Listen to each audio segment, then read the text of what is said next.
Now, there really isn't anything radically wrong with being sick or with dying. Who said you're supposed to survive? Who gave you the idea that it's a gas to go on and on and on? And we can't say that it's a good thing for everything to go on living from the very simple demonstration that if we enable everybody to go on living, we overcrowd ourselves. That we're like an unpruned tree. And so therefore, one person who dies in a way is honorable because he's making room for others.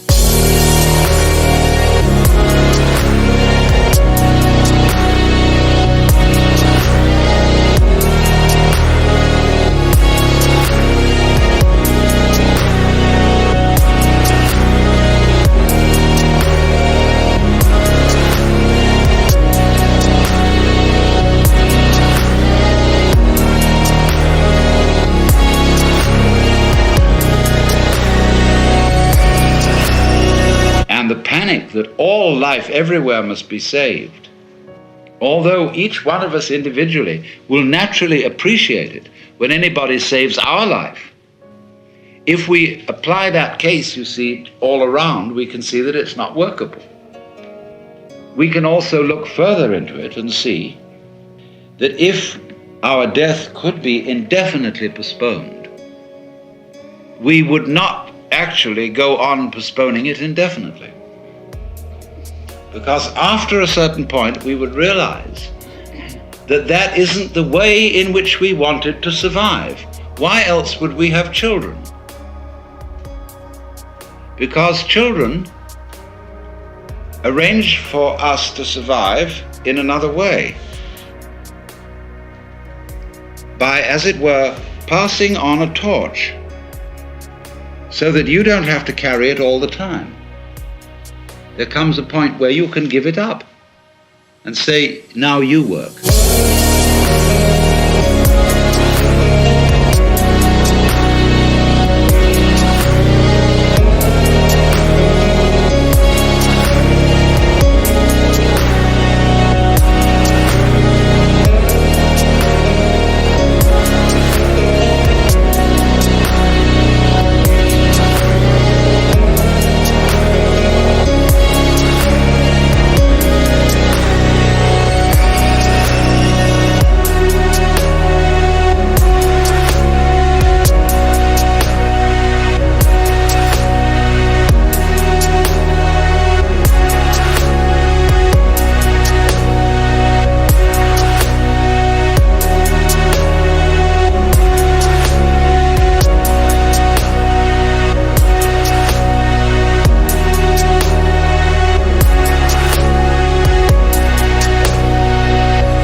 It's a far more amusing arrangement for nature to continue the process of life through different individuals than it is always with the same individual.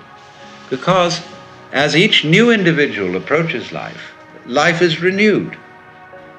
And one remembers how fascinating the most ordinary everyday things are to a child. Because they see them all as marvelous, because they see them all in a way that is not related to survival and profit. And when we get to thinking of everything in terms of survival and profit value, as we do, then the shapes of scratches on the floor cease to have magic. And most things, in fact, cease to have magic. So therefore, in the course of nature, once we have ceased to see magic in the world anymore, we are no longer fulfilling nature's game of being aware of itself. There's no point in it anymore. And so we die. And so something else comes to birth, which gets an entirely new view. And so nature's self-awareness is a game worth the candle.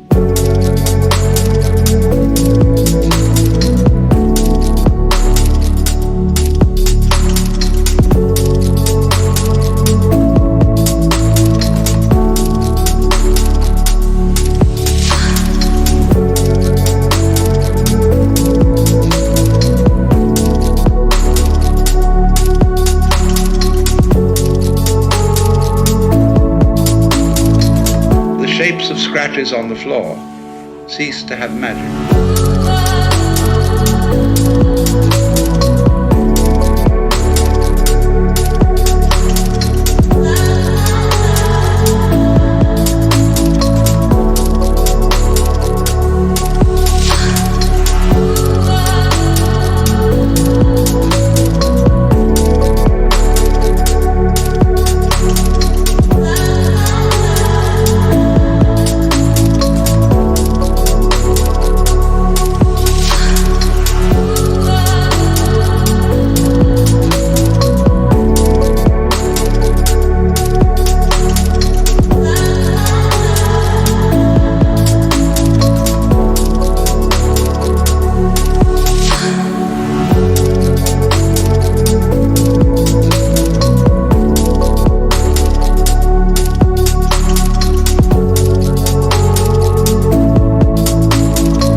It is not, therefore, natural for us to wish to prolong life indefinitely. But we live in a culture where it has been rubbed into us in every conceivable way that to die is a terrible thing. And that is a tremendous disease from which our culture in particular suffers. And we notice it firstly in the way in which death is swept under the carpet. This is one of the major problems in hospital work. When a family conspires with the doctor to keep from grandmother the knowledge that she is dying. Grandmother suspects that she is dying, but probably doesn't really want to know for sure. And her family talk with her in such a way as to say, well, you'll probably be getting all right in a few weeks, and won't it be nice to be able to do this, that, and the other, because they have this funny feeling that it's important to build up courage and hope.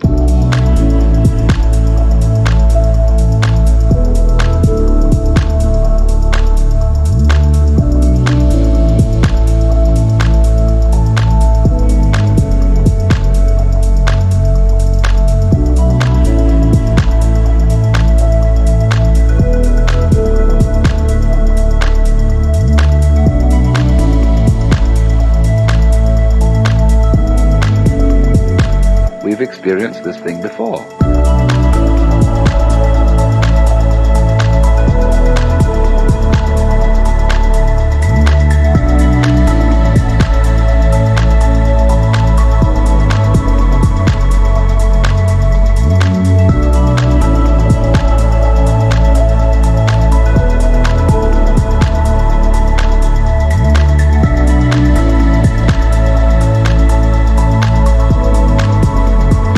And so they become liars, and a mutual mistrust develops.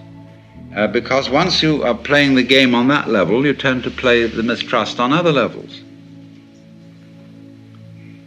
And so the person is left to die alone, suddenly, unprepared, and doped up to the point where death hardly happens.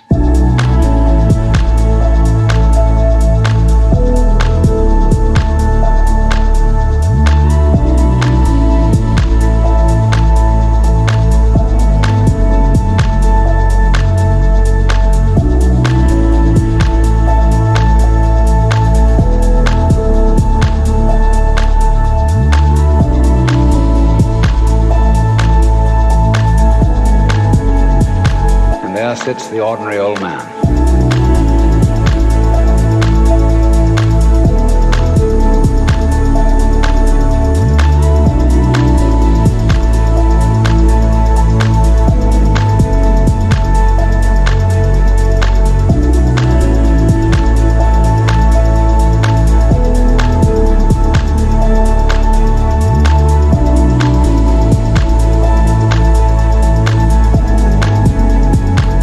and there is no derivation from it of the peculiar spiritual experience that can come with death.